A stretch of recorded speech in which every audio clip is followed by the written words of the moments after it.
लोग बढ़िया होंगे। आज से कुछ दिन पहले न्यूज़ 18 के साथ इंटरव्यू में हमारे माननीय एसीएस सर ने ये बात कहा था कि कोई भी शिक्षक अगर ट्रांसफर प्रक्रिया को लेकर के सुझाव देना चाहते हैं, तो उस सुझाव को वो वेलकम करते हैं।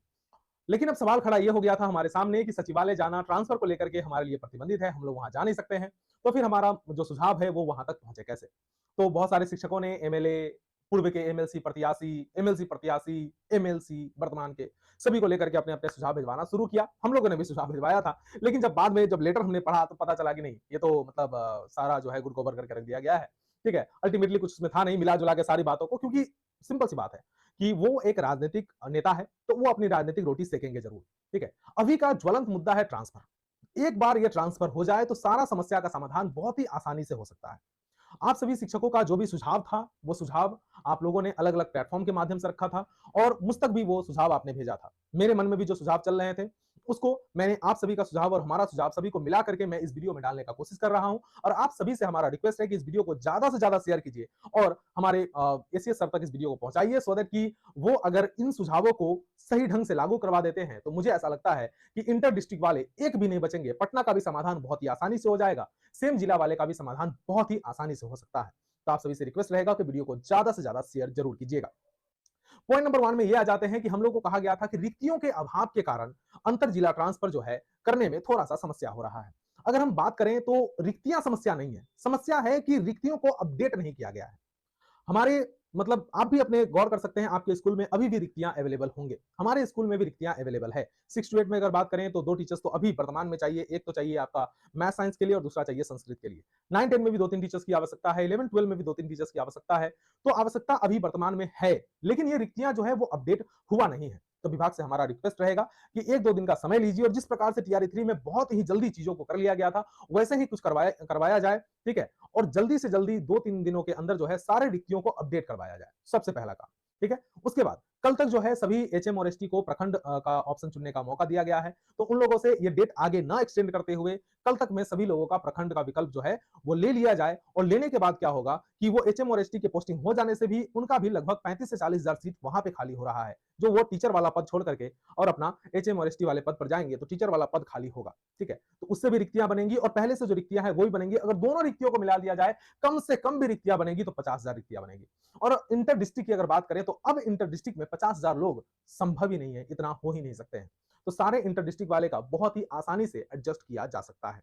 बात अगर हम लोग कर ले पटना जिला को लेकर के कि एसटी और एचएम का पोस्टिंग हो भी अगर जाएगा, ठीक है, रिक्तियां सारा अपडेट हो भी जाएगा, तो पटना जिला में जितने आवेदन पड़े हैं उतना आवेदन मतलब उतने लोगों को पटना जिला में एडजस्ट करना पॉसिबल नहीं होगा।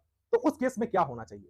उस केस में सबसे पहले हम लोग का जो विचार है, ठीक है, ऐसे तो किसी का राज्य और उसके जन्मस्थल के अनुसार जो है भेदभाव नहीं होना चाहिए, लेकिन क्योंकि ये ट्रांसफर प्रक्रिया एक सिर्फ प्रक्रिया नहीं बल्कि ये एक इसको मानवीय आधार पर भी देखना आवश्यक है। तो इसके अनुसार जो है मुझे ऐसा लगता है कि पटना जिला में सबसे पहले पटना जिला के निवासियों को मौका मिलना चाहिए।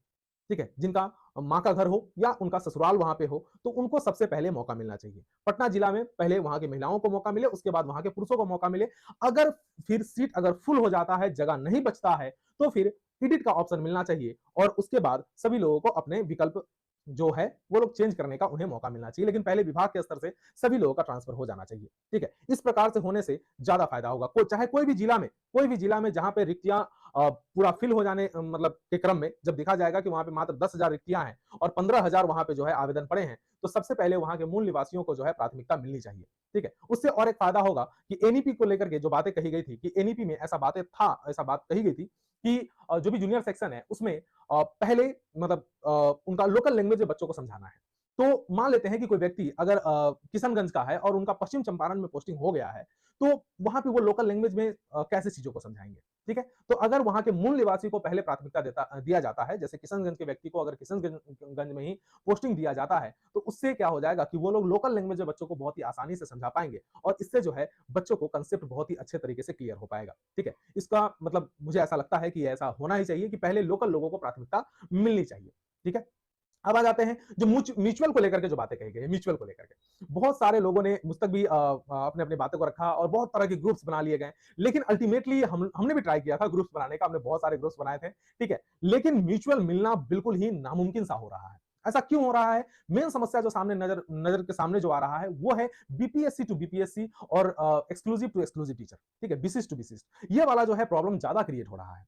अगर म्यूचुअल ही करना है तो एक साइड में, मतलब पहले तो सचिवालय स्तर से जो जो काम चल रहा है उस प्रकार से काम होना चाहिए। उसके बाद म्यूचुअल को एक सेकंड सेकंड लाइन उसको बनाना चाहिए, और वहां पे क्या होगा कि ये जो क्लास और सब्जेक्ट, बस इतना ही ऑप्शन रखा जाए, क्लास और सब्जेक्ट। ये बीपीएससी और विशिष्ट वाला जो प्रॉब्लम है, इस प्रॉब्लम का अगर समाधान हो जाता है तो बहुत ज्यादा लोगों को जो है म्यूचुअल में भी जो है ट्रांसफर मिल जाएगा। ठीक है, तो विभाग से भी हमारा रिक्वेस्ट रहेगा कि म्यूचुअल में ये विशिष्ट और बीपीएससी वाला जो भेदभाव है इसको खत्म करके बस सब्जेक्ट और क्लास को ही कंपलसरी रखा जाए। क्योंकि अब अगर हम लोग बात करें नेचर एज ए नेचर, तो बीपीएससी वाले भी अब राज्यकर्मी ही हैं, और जो आपके विद्यालय सॉरी विशिष्ट टीचर हैं वो भी राज्यकर्मी ही हैं। सभी लोग एक मतलब जब स्टेट एम्प्लॉई है तो फिर सभी लोगों को जो है ना एडजस्ट कर दिया जाना चाहिए।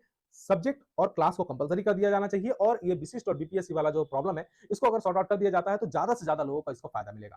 ठीक है, इसमें और भी है, टीआरई 3 को भी अगर मौका दे दिया जाता है म्यूचुअल में अगर टीआरई 3 को भी मौका दे दिया जाता है, सक्षमता 2 वाले को भी मौका दे दिया जाता है, तो भी जो है बहुत ज्यादा लोगों को इससे म्यूचुअल से फायदा हो सकता है। तो अगर विभाग तक हमारी बातें जा रही है तो सारे पॉइंट्स को ध्यान में रखते हुए और म्यूचुअल वाली बात को ध्यान में रखते हुए रिक्वेस्ट रहेगा कि ये क्लास का फाउंडेशन जो है उसको कंपलसरी किया जाए, क्लास रहे, सब्जेक्ट रहे, और जो ये बीपीएससी और विशिष्ट वाला जो लफड़ा है इसको जो है सॉर्ट आउट किया जाए। बस इतना ही रहेगा। और बाद बाकी जो बातें हैं सेम जिला को लेकर के जो बातें कही गई है, सेम जिला में वही डिसेंडिंग ऑर्डर में काम को किया जाए। जितना ज्यादा से ज्यादा दूरी में है उन लोग को प्राथमिकता देते हुए, पहले महिलाओं को प्राथमिकता देते हुए उनको एडजस्ट करने का कोशिश किया जाए, उसके बाद पुरुषों को भी प्राथमिकता देते हुए उनको भी एडजस्ट करने की कोशिश किया जाए। डिसेंडिंग ऑर्डर में काम होगा तो हो हल्ला कुछ नहीं होगा। जितने भी अंतर जिला वाले हैं उनको हम लोग का बस एक ही डिमांड है कि जिला के अंदर में एडजस्ट कर दिया जाए। हम लोग अगर अपने जिला में चले जाएंगे तो जिला में जाने के बाद जिला में कमेटी अवेलेबल है, ठीक है, तो वहां से जो है हम अपनी अपनी समस्याओं को बताएंगे तो कमेटी उस पर विचार करेगी, और विचार करके उन लोगों को जैसा लगेगा उस प्रकार से एडजस्ट कर दिया जाएगा। ठीक है, काम को मतलब 2-3 लेवल में अगर होता है, एक ही जगह से होगा तो वहां पे जंबल हो रहा है। तो काम को अगर 2-3 जगह में डिवाइड कर दिया जाए, पहले सचिवालय स्तर से सभी लोगों को डिस्ट्रिक्ट में भेज दिया जाए, उसके बाद डिस्ट्रिक्ट को यह पावर दे दिया जाए कि भाई आप अपने जिला में जो भी टीचर्स का जो भी प्रॉब्लम है उसका समाधान कर लीजिए। ठीक है, और उसमें भी एक टाइम लिमिटेशन लगा दिया जाए, 15 दिनों का, 20 दिनों का, 1 महीना का, इस प्रकार से अगर टाइम लिमिटेशन लगा दिया जाए तो लोगों को जो है बहुत से ज्यादा मतलब बहुत कल्याण होगा।